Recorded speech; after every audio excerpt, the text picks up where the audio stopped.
میرا مقالہ کا مواد بیاس احمد دردی کی شخصیت کا جائزہ۔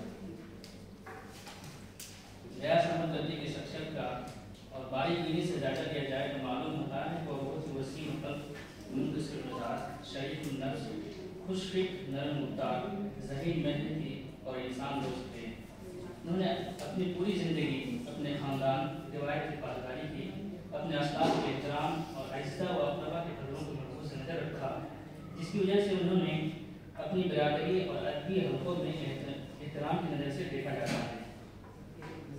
ذہنی و شخصی تعمیر کے لیے بیاس صاحب کو جو ماحول ملا اس میں نظیر صاف طور پر ہمیں ان کی تحریروں میں دیکھنے کو ملتی ہے۔ ان کی تحریروں میں علاقائیت پسندی نہیں بلکہ انسان پسندی اور انسان دوستی کا عنصر ملتا ہے، ورنہ تو ترقی پسندی کے قائل تھے نہ ہی اس کے متنفر۔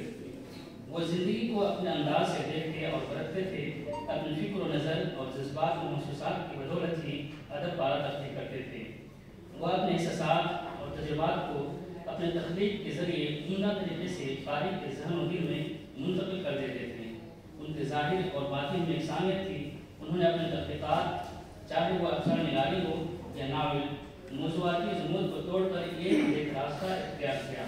اس لیے ان کے فن میں ماضی کی نوحہ گری نہیں بلکہ حالات سے لڑنے اور ان کا مقابلہ کرنے کا ضرورت پائی جاتی ہے، اور یہ ان کی قلم سے براہ راست تجربہ اور مشاہدہ کا حصہ رہا ہے۔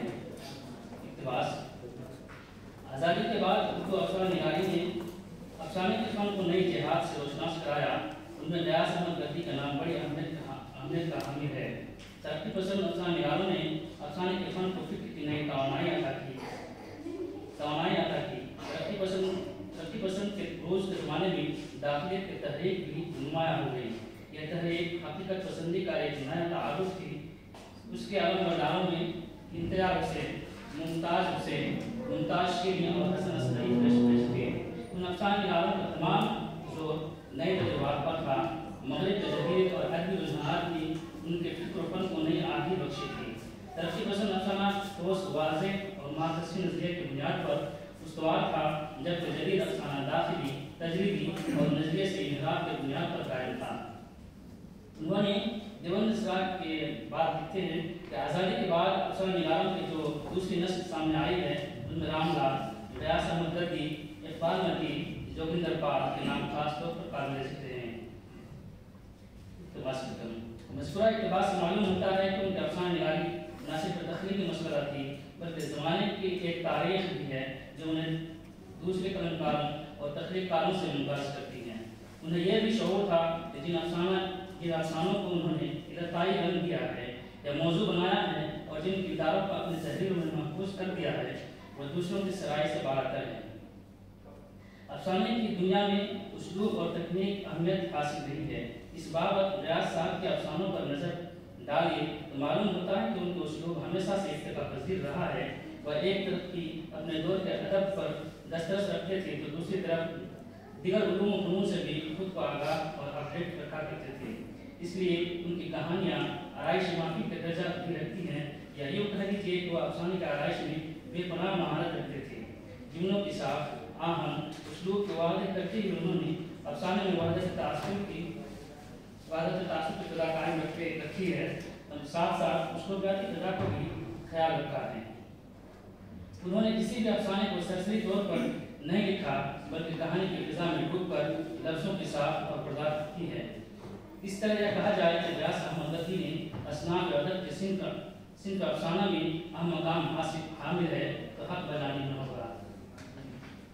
اقتباس: دراصل بیاس احمد جس کوچے میں گشت کرتے ہیں، اپنے آنکھوں کے ساتھ اور اپنے پاؤں کے سہارے، نہ کہ انہیں کسی کی دی ہوئی عینت اور بیساکھی کی ضرورت ہوئی، اس لیے ہر جگہ اوریجنلٹی کا مکمل تعارف کرتے ہیں۔ اسی طرح ہندوستانی فضا سے پرے جب بیاس بین الاقوامی مسائل کی طرف توجہ کرتے ہیں تب بھی اتنی معصومیت فکر کی جوت جلاتے ہیں۔ بیاس احمد دردی اسکول اور کالج کی ڈگری نہیں رکھنے کے باوجود شعر و ادب کو پڑھنے اور اس کو سنبھالنے میں مخصوص دلچسپی رکھتے تھے۔ ان کی مشہور کہانی کوڈ سامر سیٹھ نام کی کہانی سے متاثر کی گئی تھی۔ ان کی بہت ساری تحریریں رسالوں اور جریدوں میں موجود ہیں۔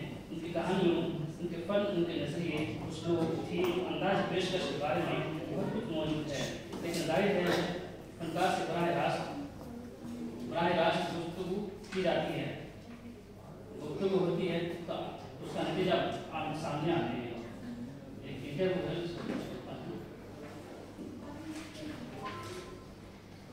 ایک ایسا شخص جو ادبی اور تعلیمی پس منظر خطے منسیبی ہو، وہ اپنے تخلیقی رویہ، روزہ رجحانات اور اسلوب سے خود کو الگ کر کے اپنی شناخت بنائے، یہ ناممکن سی بات ہوتی ہے۔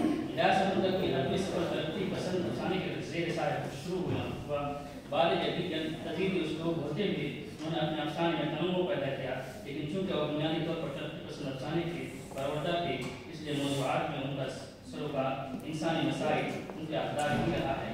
ان کے افسانے اگر گہرائی سے دیکھا جائے تو اندازہ ہوگا کہ یہاں کے مثبت قدروں کا تحفظ شدت سے ہے، وہ اپنے اسلوب اور آرٹ میں موجود ہیں۔